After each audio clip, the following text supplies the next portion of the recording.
Back to the garden is the theme. Can we? And and then he informed me. Well, Lynn, within our thinking about the apocalypse as the end of the world, and there are a lot of people who think that as soon as humans make their way out, like the creation can begin to restore itself again, and there you are, back to the garden. Doesn't that work? Anyway. Quoting Buffy from Buffy and the Vampire Slayer, the world is always ending somewhere. So in having a further conversation with Robin, what I've determined is that my role today is to bracket this conversation around apocalyptic literature, thinking, trends, etc., with the antidote. Like, what is the antidote to the apocalypse? Or what is the calling of the people of God in the middle of the apocalypse, right? And again, like, back to the garden, bread, water, back to the basics, right? All right.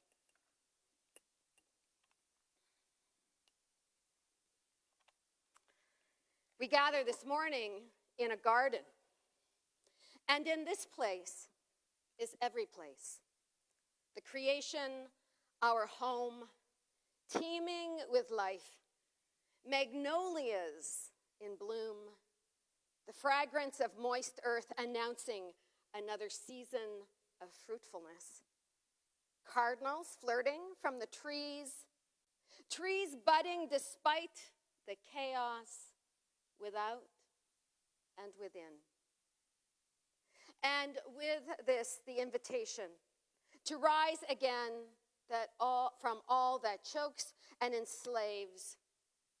It is an invitation that resounds throughout the creation. We gather this morning in a graveyard, in a world where systems are collapsing, where earth is groaning, where people are crying and wars are raging, and where fear and anxiety have become our daily diet. Two very different ways of looking at the place in which we find ourselves. Two very different stories.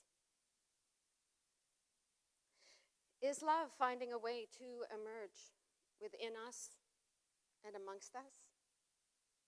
Are new possibilities for healing and restoration taking root deep within the soil of our lives? Or do we find ourselves being overwhelmed by apocalyptic thinking, feeling that we have never been here before? Or have we? And so, at the risk of sounding like a broken record yet again, I invite you to consider the story that will shape your living and your loving and your agency and your actions. Consider all the ways that the mystery whom we have called God is nudging us into a new way of seeing and being together. Garden, graveyard. Love always finds a way.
Let us pray.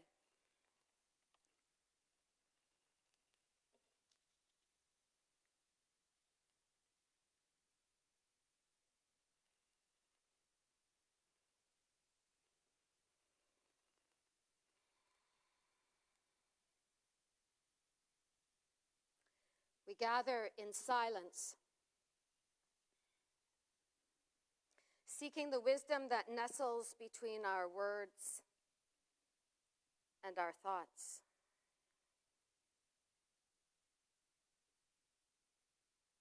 We gather in friendship as a reminder that we are not alone.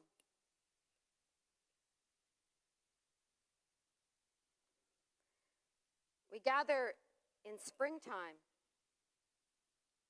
in the seasonal energy of rising and reaching,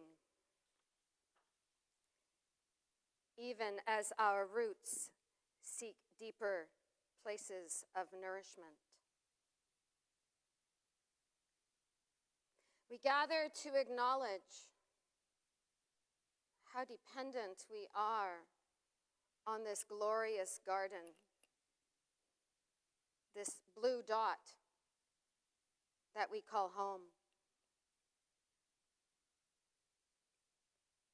We gather to learn from the ancestors about courage and compassion. We gather to consider ideas and possibilities that we have never had to consider before.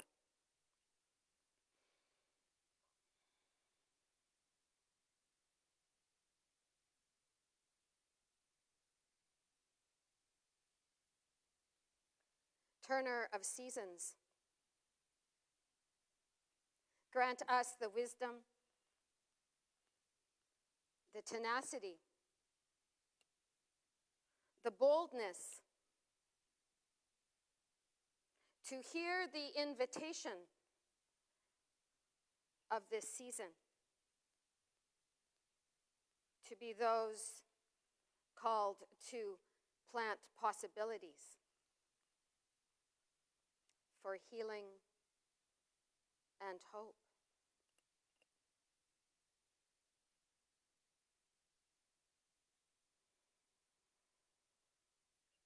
May it be so. Amen. The hymn that comes to us from the Iona community is on the screen.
Testing.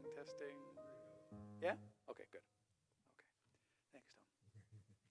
I often speak in various venues about growing food things, and so it's odd to have all this gardening-related paraphernalia around me and realize I'm not talking about that so much.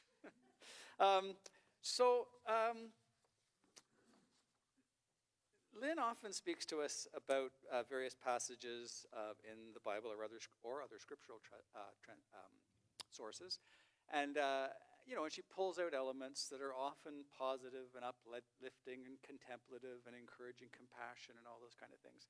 Now, you may remember about 2 months ago, she actually gave a small presentation on the apocalypse, and she quoted from the Gospel of Matthew, what's called the little apocalypse in that. And that's actually the origin of my thoughts here, is I heard her talk about that, and she said, it's been like several decades since I've spoken. I do presentations, and I've never really talked about the apocalypse. And I was thinking, well, that's kind of odd, because it is a pretty big piece of the story in some traditions. And so it just got me curious, and I wanted to look into that a little more, and I mentioned it to her, and one thing led to another, and then all of a sudden I'm talking about it. My interest is oh, sorry, that was working differently. My interest is a bit different in the sense that there is a religious dimension to it, but I swear every single day somebody uses the word apocalypse in some context in the media. And so it's also that secular sense of it, the two of them I wanted to kind of reference. I personally am not going to stand here and say the end is nigh, although by times it sometimes seems nigher and nigher. But the thing I really just want to get at is just more understanding. Where does this come from, and what is the origins of the term, and what is it, and what is it that the branch of people that are really attached to this idea, what are they looking forward to? What are they interested in? Which isn't necessarily what I'm interested in. I'd say there's various kinds of apocalypses too. Like you'll hear people saying that the current rounds of tariffs is an apocalypse for world trade. Or you'll hear people saying, the last 2 weeks ago, the series of book readings at the Picton Library, if you wanted to be part of the book club, the book was John A. MacDonald and the Apocalypse. Now that was about how it was apocalyptic for the Aboriginal peoples of North America to that period. You'll hear apocalypse being used in ways that just speak to a general falling apart of things coming asunder. And so it is pretty broad. There are some versions of it that speak to it just as a collapse of civilization. So there's endless movies and TV shows that you'll see that are sort of post-apocalyptic, where the modern world disappears in a sense, and people are toughing it out and grubbing for roots and somehow or other surviving. And then there are versions of it that, as you get more into the kind of religious perspective, it's more like the physical world somehow or other just disappears and is vaporized, and somehow or other we move into a more ethereal world. Some, as Lynn was saying, some versions of the apocalypse are just that people are gone, but there's a book you can read called The World Without Us, which is a book about what would happen if people instantly vanished and how the world would, those changes. So that's a different version of the apocalypse. And of course there is the more hard religious version, and I'll get to that in a bit. But as far as one of the first things that I found interesting was that there are, of course, people who look forward to the apocalypse. And you can imagine the ones that are thinking they're going to go to heaven and live in eternal bliss or whatever. You can see the merit of that kind of looking forward to the apocalypse. But there's another one that's why it's so common, I think, today in our media. And it's sort of this kind of thing. It's that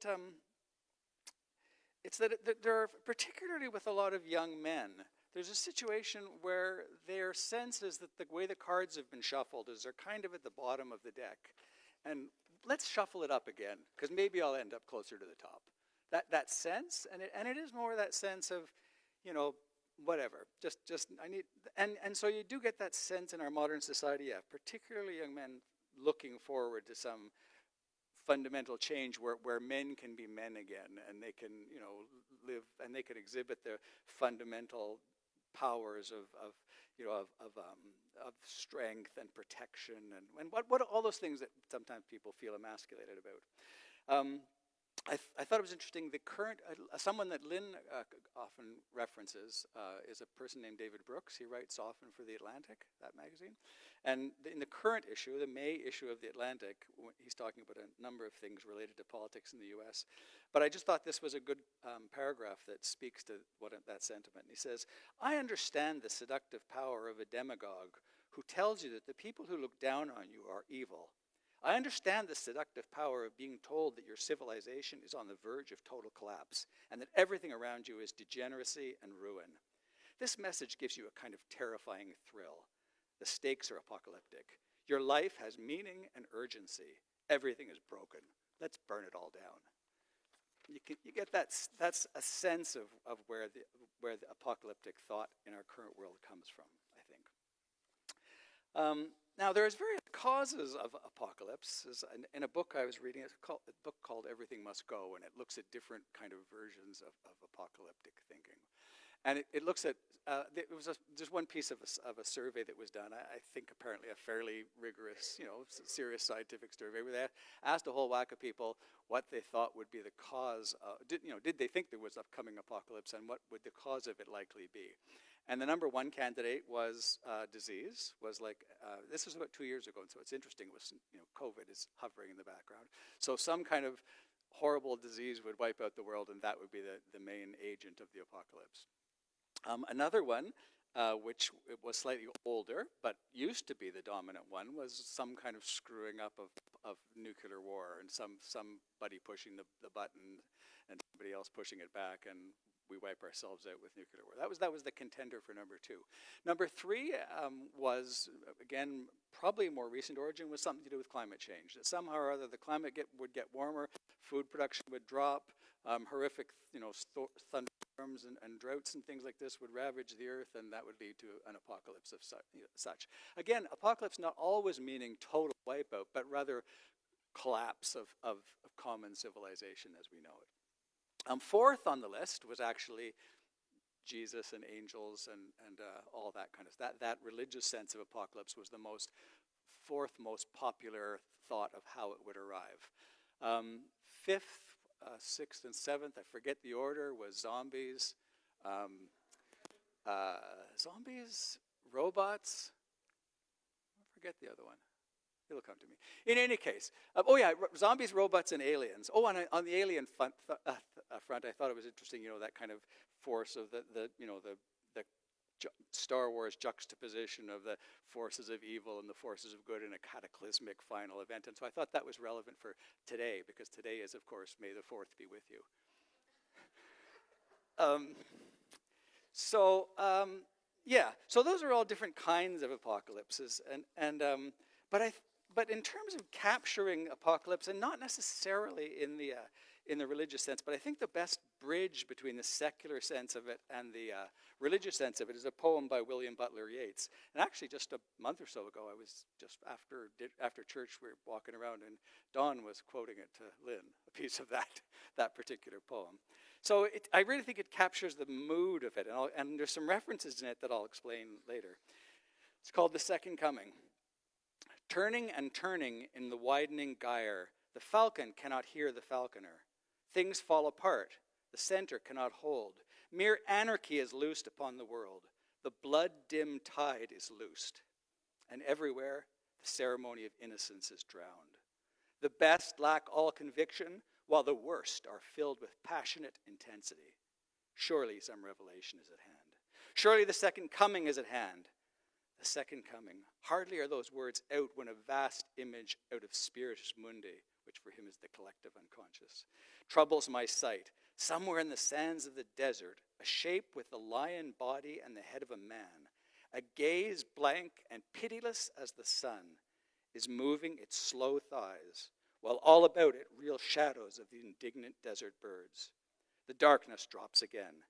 But now I know that 20 centuries of stony sleep were vexed in nightmare by a rocking cradle. And what rough beast, its hour come at last, slouches towards Bethlehem to be born. So there's lots of stuffed words in there. What's that all about? But even just the tone, you can feel the tone. It really captures the tone very, very well. So what is that coming out of? What's he referencing? Because it's not just the kind of religious piece of, or the Christian sense of apocalypse. So to this we have to go back to a different thing. Apparently, from what I've read, is many early cultures, religious perspectives, or whatever, saw time as circular, not linear. So circular time, you'll hear stories of an Aboriginal person hunting or whatever, and they'll say, the caribou gave itself to me. And I have to make sure that I give it a gift of tobacco or treat its remains in a certain way, because otherwise, next time around, it won't give itself to me again.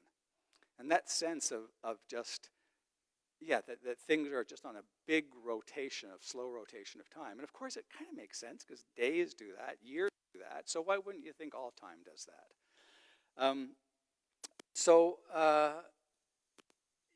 And so, for instance, when we talk about something like reincarnation, again, a religious perspective that really is embodied with reincarnation, it isn't so much that they're, that you're, like for us, when we think of it, because we think of time as linear, it's such a, how time works is so deep buried in your understanding of things.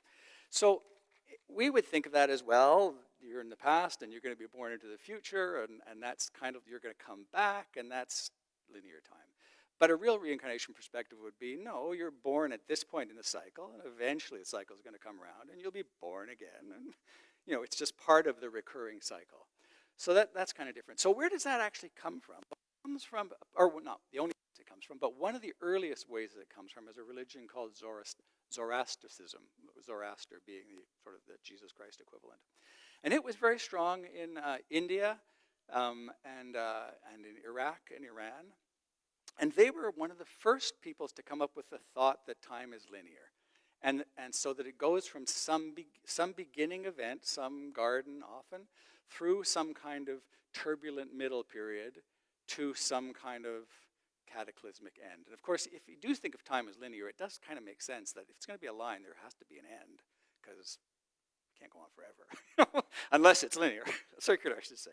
So the Zoroastrians, they're basic, I'm sure I'm butchering it, but my understanding of the essence of their way of thinking about it is there's a time when everything's unified. And then all of a sudden, things at some point break in half. And half the world is dominated by dark forces, the dark angels, and half the world is dominated by light angels. And there is a dark God and a light God, and they're absolutely, in every respect, identical in their power.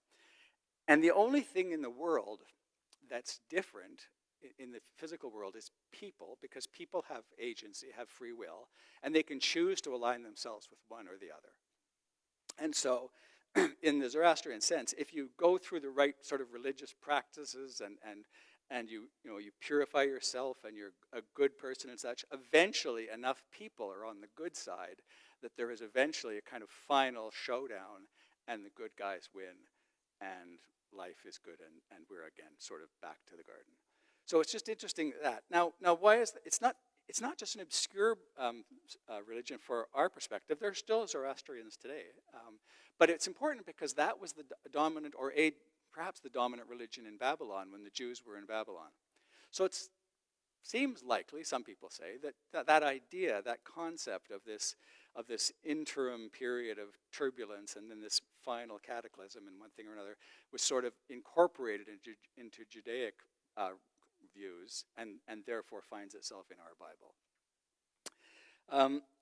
So I said Lynn originally was just reading this stuff from Matthew. So I want to just read some of what is in Matthew, the little apocalypse. I don't want to get into the big apocalypse, which is Revelations, because that would be like a whole series of talks, because it's so crazy. But Matthew writes about what Jesus was saying about the apocalypse, and it's not just Matthew. There's a piece in Luke that does the same thing. There's a piece in Mark that does the same thing. There's some things in Daniel that do some of that. Some of Job kind of speaks to the same thing. So it's not just an obscure piece that jumps out, although when you read it, it does seem like, whoa, where did that come from? But anyways, imagine this. Jesus is in front of the temple, and the temple, I presume was the kind of biggest building in town with the biggest foundations and the biggest stones and all that kind of stuff. And let me make sure I got my pages here right. So he's in front of the temple, and Jesus left the temple and was walking away when the disciples came up to him to call his attention to its buildings. "Do you see all these things?" he asked. "I tell you, not one stone here will be left on another. Everyone will be thrown down." As Jesus was sitting on the Mount of Olives, the disciples came to him privately and said, "Tell us, when will this happen? And what will be the sign of your coming and of the end of the age?" And this all comes from Jesus talking to them about something terrible is going to happen to him, but he's going to come back. So what will be the sign of your coming? And Jesus answered, and then Jesus goes on, "You will hear of wars and rumors of wars, but see to it that you are not alarmed. Such things must happen, but the end is still to come. Nation will rise against nation, kingdom against kingdom. There will be famines and earthquakes in various places. All these are the beginnings of birth pains. The sun will be darkened, the moon will not give its light, the stars will fall from the sky, and the heavenly bodies will be shaken. Then will appear the sign of the Son of Man in heaven. And then all the peoples of the earth will mourn when they see the Son of Man coming on the clouds of heaven with power and great glory. And he will send his angels with a loud trumpet call, and they will gather his elect from the four winds and from one end of the heavens to the other. Truly I tell you, this generation will certainly not pass away until all these things have happened. Heaven and earth will pass away, but my words will not pass away. But about that day or hour, no one knows, not even the angels of heaven, nor the Son, only the Father. 2 men will be in a field. One will be taken, the other will be left. 2 women will be grinding with a handmill. One will be taken, the other will be left. There's more to it than that, but it gives you the flavor of it, the fact that it's imminent and that it's catastrophic and that it's somewhat arbitrary in how it's going to manifest itself. Let me get myself organized here again. So, hang on.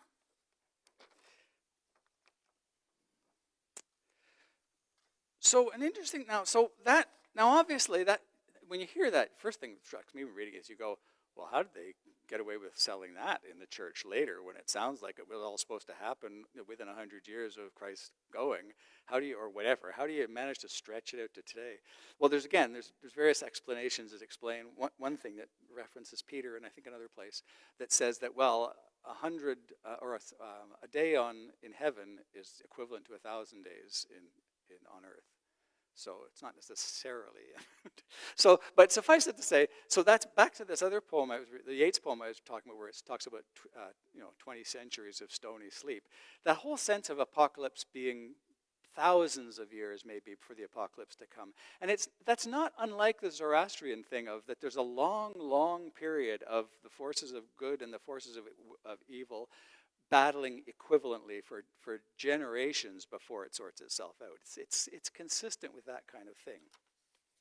So it is interesting so if you think about it that way in terms of this long-term thing, again, when is it going to come? Nobody knows, but thousands of years potentially. So one thing really interesting, if you read some of the early things that Columbus sent back to when he first came to the Caribbean. Back to the Aboriginal person saying the caribou gave itself to me. Columbus was saying, God gave us this. Like I didn't discover it. God has just offered this new land to us. It's amazing, and this must be because that whole what's called millenarianism, that 1,000-year cycle stuff, was quite strong around that time apparently in Europe. And the thought was, there we have it. There's a new world, and this world, God has created this new world for us to rejuvenate ourselves in a new way. And interesting, the Catholic Church at the time has a theoretical discussion and comes to the conclusion that the Americas are unpopulated. There's a Latin phrase for it, terra tellus or something. Anyways, it just means vacant land, because it doesn't work very well as the kind of God's new gift of a new world for if it's all occupied by other people. So that, which is, of course, wasn't very good for the First Nations. But that whole idea of an uninhabited new world was strong, and it was very strong with groups like the Puritans and other people who were coming to North America and such, thinking that let's start again, let's have a pure world, a clean world, a new start, heaven on earth, etc., etc. And let's start a new Jerusalem. And it actually got really, it's much stronger in that sense of the apocalypse, the new world, the millenarian cycles is stronger in the U.S. than anywhere else in the world at the moment, and stronger in evangelical churches and some, Jehovah's Witness type churches or Seventh-day Adventists or whatever pick up a lot of that. And it is very much rooted in America because of that sense of it being a new world and God creating a new world for people. So again, in around the mid-1800s, there are American religious writers who are talking about various things about how the apocalypse is going to happen and how the rapture of going up to heaven is going to happen. And they talk. One of the things they talk about, which isn't anywhere in the Bible, but again you can see it in our current political world, is the Jewish people must return to Israel before the end can come, and also they must return to the lands of Judea and Samaria. And you will hear people on the extreme right in the U.S. talking about how we should rename Palestine Judea and Samaria and stop calling it Palestine. And again, it's part of that thinking that these end times are coming. So, and this end times word, it comes out of something called a prophetic gap of 2,000 years. Supposedly there's this 2,000-year gap, and then the end times come. And it's actually referred to in the book of Thessalonians about that these are these end times. And that's when basically good people are going to be scooped up. Again, if you remember that reference to somebody's going to be milling their grain or whatever, and they're going to disappear. They're going to be scooped up and taken up to heaven instantly. And then they'll be living up in heaven. That's that kind of belief. And it's entirely possible, in these traditions, it's entirely possible that the world that we all live in is still dark and maybe even manifestly controlled by evil forces and whatnot. But the best people get scooped up and taken up to heaven. Sometimes it's referred to that there's 144,000 of them that are in heaven. And basically, the world can be a bit of a cesspool, but this group in heaven is getting their stuff together. And at some point, and that's the whole thing of the rapture, of going up there. And then at some point, the apocalypse, the world is in such a mess that the Son of Man comes down and straightens things up with these 144,000 people, which again reminds me a little bit about how humans in the Zoroastrian sense are helping the good forces defeat the bad forces. That's the unit that comes in. Anyway, they come down. And the 144,000 and the white Christian angels face the forces of Satan and whatnot, and there's this huge battle in the world, and that's what Revelations is all about. But anyway, so there's this massive slugfest that happens, and eventually the forces of good prevail. And the word that you'll hear, Armageddon is actually the name of that battle. It's the Battle of Armageddon. Is the battle when the good guys return from heaven and wipe out the bad ones on earth. Anyway, that's just stuff I personally was just interested. Where does all that come from, and what does it say, and what are the traditions, and what's the idea? That I just found it inherently interesting. But it also, I think it's useful to understand that there is a significant segment of our greater society that believes that stuff and is looking forward to that stuff and is hoping for that stuff. And while I don't personally believe that any of that, it doesn't ring true for me. I do value knowing that it's in the ether and it is guiding some ways of thinking. I would say that this book that Lynn was encouraging us to read, Sacred Earth, Sacred Soul, it's really interesting in the sense that it shows you that at various times Christian tradition is going in certain directions, and some other people have an opposite view, and there's some conflict, and these ones stomp those ones, and back and forth. But in a sense, there are some multiple interpretations of what's the right way to go, and in this book, they're fairly strong on what's roughly called, Celtic Christianity, and saying that that's a more hopeful way to go, which is more compassionate and hopeful, and more about having the garden be making the garden here and now, and not having to go through fire and brimstone to get there. And I think that's what this church tries to do, and I think that's what Lynn tries to do, and bless her for doing that. But again, I just thought, when she talked about it a few months ago, I just thought, yeah, we should still hear a little bit more about what that other stuff is all about. Not that it's our story, but you still need to know other stories, just because they do pop up in various ways and influence what people say and think and do. And I just thought it would be useful to share that with you. Thanks.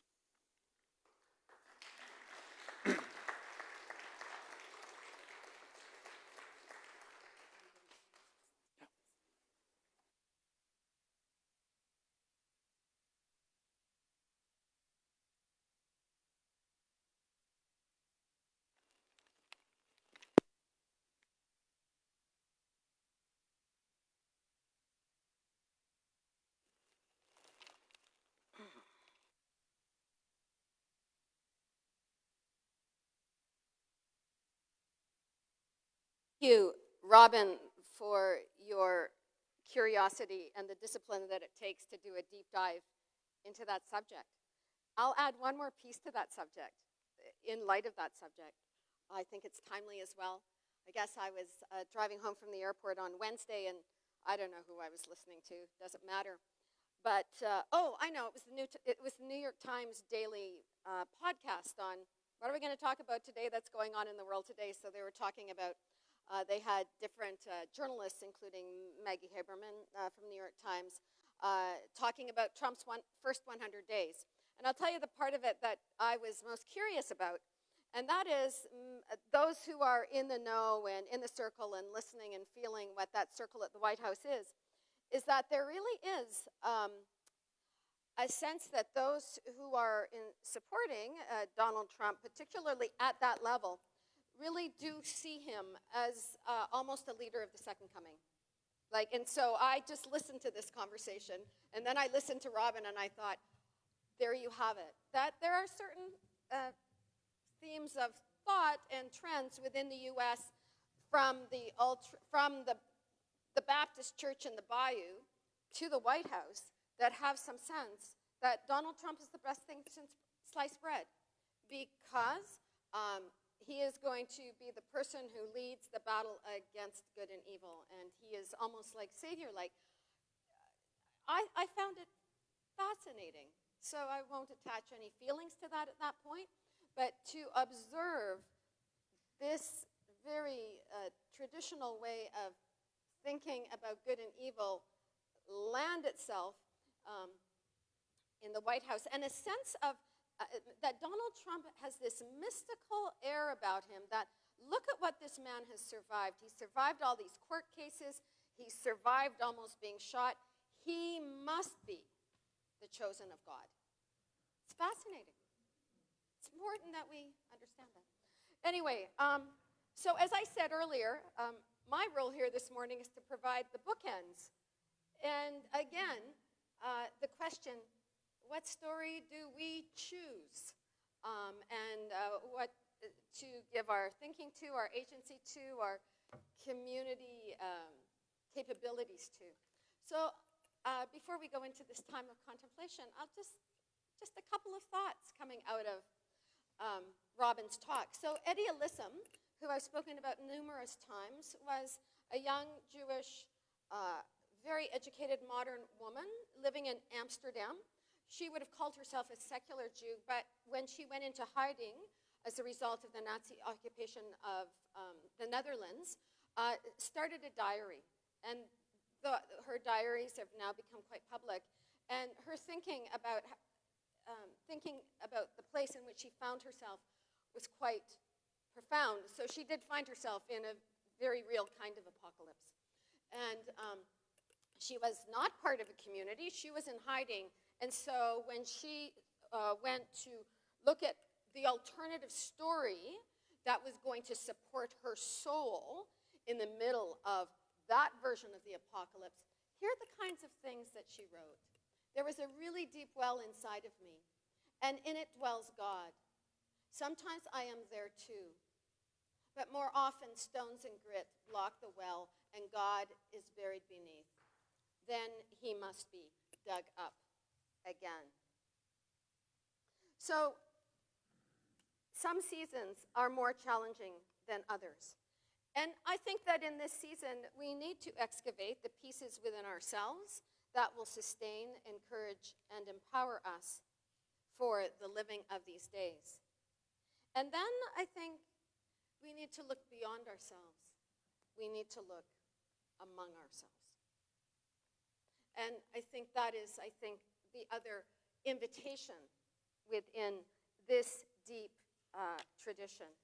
And that is to acknowledge our interdependence on one another, and then to consider all the ways that we are called to nourish who we can be together.